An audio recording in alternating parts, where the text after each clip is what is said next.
Hello everyone, my self Mala Garg और हम लोग कर रहे हैं ईडेक क्लास 7 हिस्ट्री का second chapter new kingdoms and the life of people between 750 CE to 1200 CE.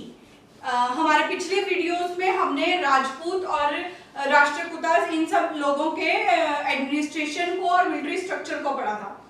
तो अब हम आगे बढ़ते हैं और हम लोग स्टार्ट करते हैं डायनेस्टीज ऑफ साउथ। ऑल्दो ये इतनी इंपॉर्टेंट डायनेस्टीज नहीं है रीड करने के लिए, लेकिन ये कहीं ना कहीं हिस्ट्री में करने के लिए आपको बहुत काम में आएंगे और हमें इन चीजों के बारे में पता होना चाहिए। तो साउथ की जो फेमस डायनेस्टीज थी वो कौन कौन सी थी? चालुक्यास, पांड्यास और पल्लवास की। ये जो डायनेस्टीज थी ये साउथ साइड में रूल कर रही थी और ये आपस में बहुत ज्यादा एक दूसरे को टुक ओवर करने में रहती थी। तो स्टार्ट करते हैं चालुक्यास से। द चालुक्यास, इनका जो टाइम पीरियड था वो टाइम पीरियड था 543 एडी से 755 एडी था। मोस्ट ओवर अगर हम लोग देखें तो इन्होंने इनका एंड जो है बिल्कुल खत्म, जो ये लोग 12th सेंचुरी में हुए थे।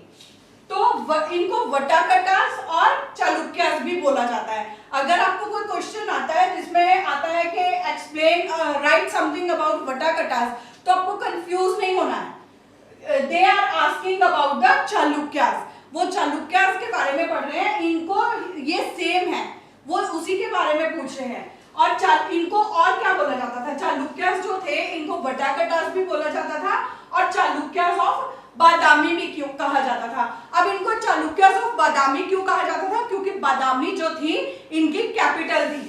बादामी वाज देयर कैपिटल। इनकी जो डायनेस्टी थी, इनका जो एरिया था उसमें बादामी इनकी कैपिटल थी।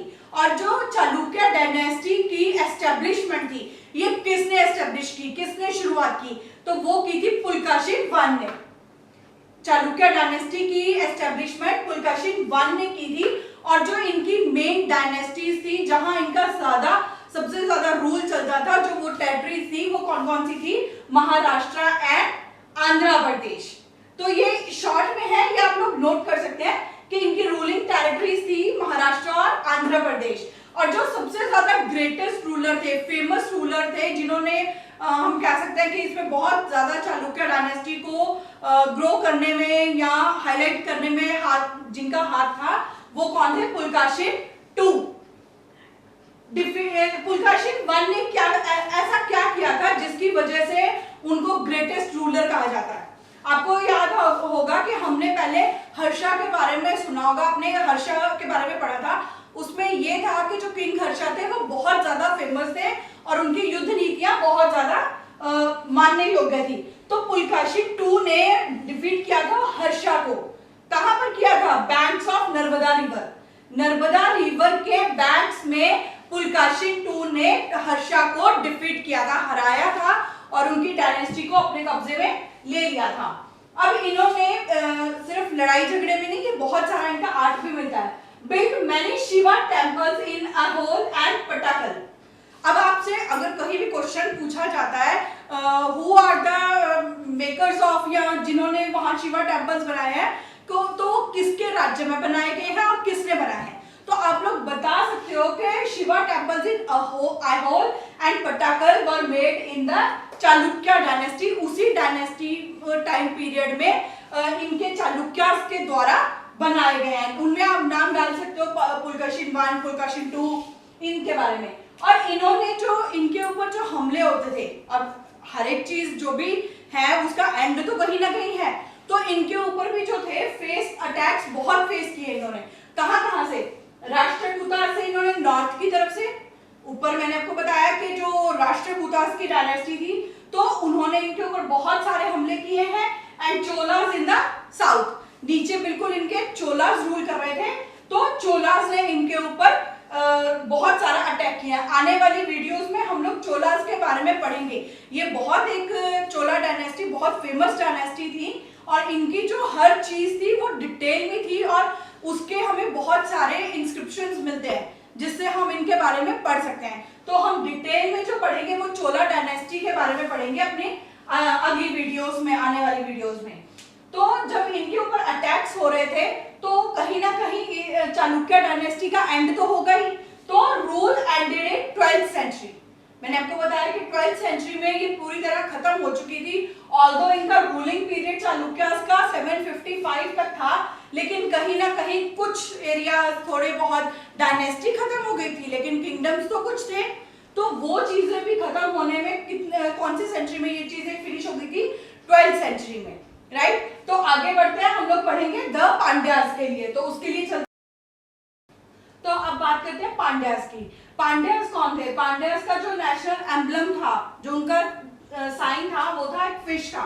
ऐसे उनके फ्लैग के ऊपर एक अपसाइड और डाउनसाइड जो है फिश बनी हुई थी, और ये उनका नेशनल एम्बलम था। और इनकी कैपिटल जो थी वो थी मदुरई। ये कहां से बिलोंग करते थे? इनके जो एरिया था उसकी मेन कैपिटल मदुरई थी। और इनकी जो रूल्ड टेरिटरीज थी, जो जहां इन्होंने रूल किया है, वो कहां की एरियाज ज्यादातर कवर होते हैं? तमिलनाडु एंड कर्नाटका। तमिलनाडु और कर्नाटका के बहुत सारे एरियाज जो थे इनकी रूलिंग डायनेस्टी के अंडर आते थे। और ये जो थे, इनका जो ट्रेड रूट था, ये बहुत अच्छे ट्रेडर्स भी थे। तो control the trade routes of southern India as far as to Rome. You can say that कि इनका ट्रेड रूट इतना ज्यादा था कि इन्होंने बाहर रोम तक इन्होंने मतलब उसको ट्रैवल किया था और अपना ट्रेड करते थे। बिजनेस जो है इनका चल रहा था। तो मींस इंडिया से फॉरेन कंट्रीज में ट्रेड हो रहा था।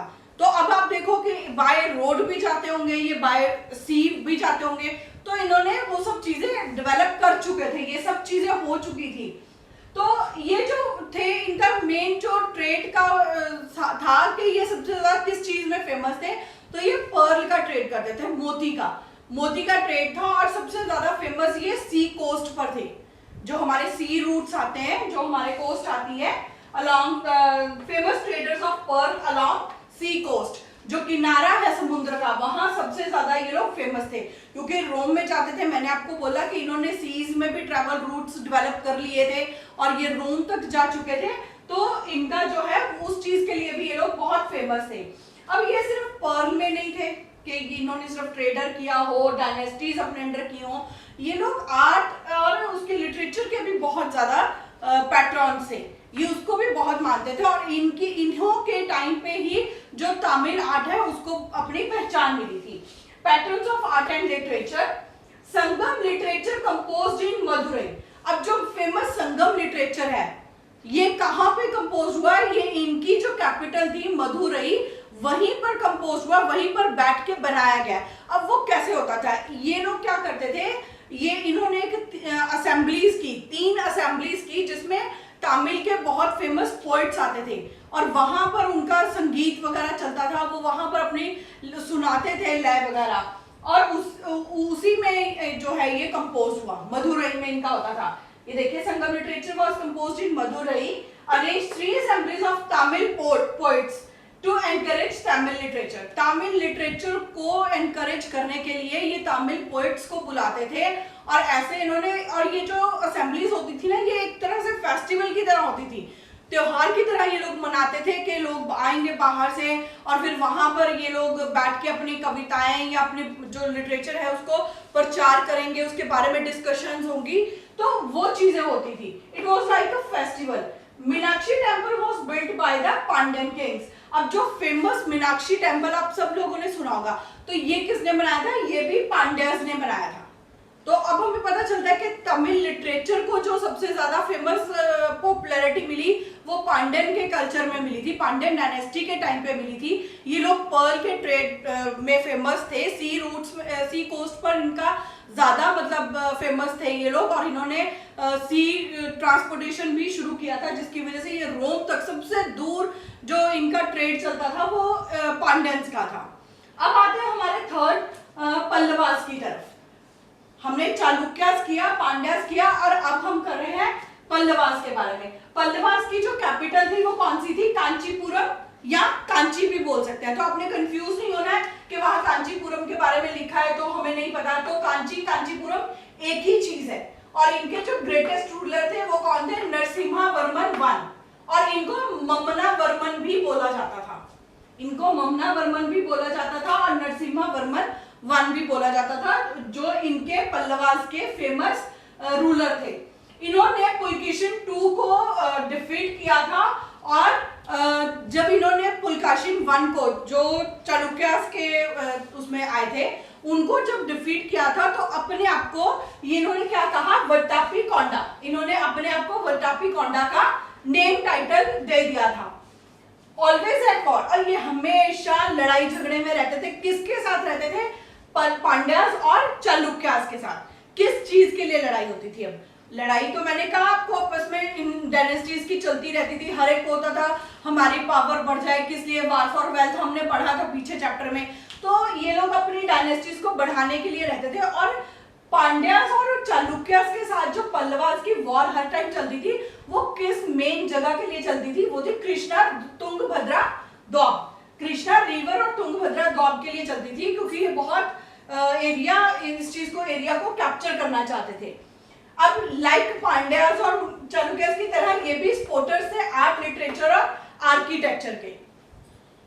हर एक ने अपने अपने उसमें किया है। जैसे हमने पांड्यास में पढ़ा कि इन्होंने फेमस मीनाक्षी टेम्पल बनाया, तमिल लिटरेचर को यहाँ पॉपुलैरिटी मिलती। तो पल्लवास के उसमें हमें क्या फेमस मिलता है? यहाँ हमें फेमस मिलता है रॉक कट टेम्पल्स। मीन्स किसी चीज को बना के उसको स्टेबल करना नहीं, रॉक को ही इसी तरह से काटा जाता था कि वो एक महल की तरह, ये एक टेम्पल की तरह शेप ले ले। अब आप लोगों ने देखा होगा जो घर बनते हैं तो हम लोग नीचे से शुरू करते हैं बनाना, और जो रॉक कट टेम्पल्स थे वो इनके टाइम में ऊपर से शुरू हुए थे, क्योंकि ऊपर से ही उसको काटना शुरू किया गया था। ऊपर से कट करके ये रॉक कट टेम्पल्स मिलते हैं। और इसका अगर आप चाहते हो कि आपको ये एग्जांपल्स कहाँ मिले, ये रॉक कट टेम्पल्स आप कहाँ देख सकते हो?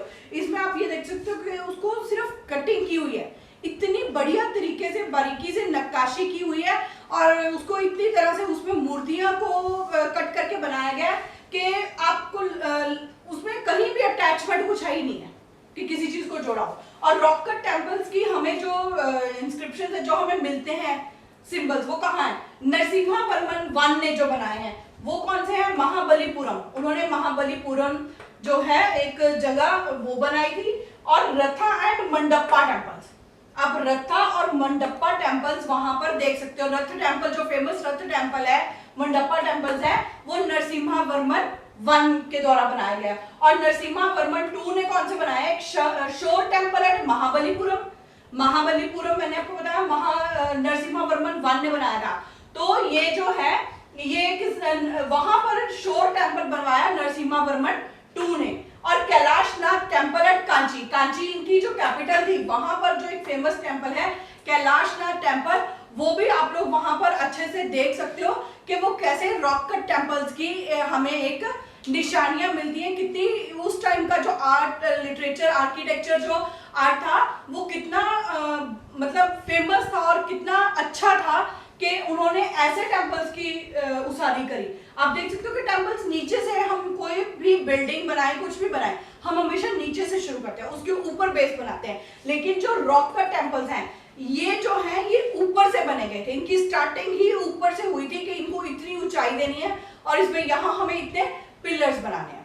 तो आई होप कि आपको ये साउथ की जो डायनेस्टीज हैं ये समझ में आ गई होंगी। अब नेक्स्ट वीडियो में हम लोग जो पढ़ेंगे, हम चोला डायनेस्टी के बारे में पढ़ेंगे, और चोला डायनेस्टी को हम थोड़ा डिटेल में पढ़ेंगे। ऐसा क्यों है? क्योंकि ये एक बहुत फेमस डायनेस्टी थी और इसके अंदर जो भी हमें आर्ट लिटरेचर मिलता है, जो इनका एडमिनिस्ट्रेशन था, वो बहुत ही मतलब फेमस था और बहुत अच्छे तरह से ऑर्गेनाइज था। मैंने आपको बताया था कि वो उनके द्वारा बनाया गया है। तो ये चीजें हम लोग नेक्स्ट वीडियो में करेंगे। So thank you for today.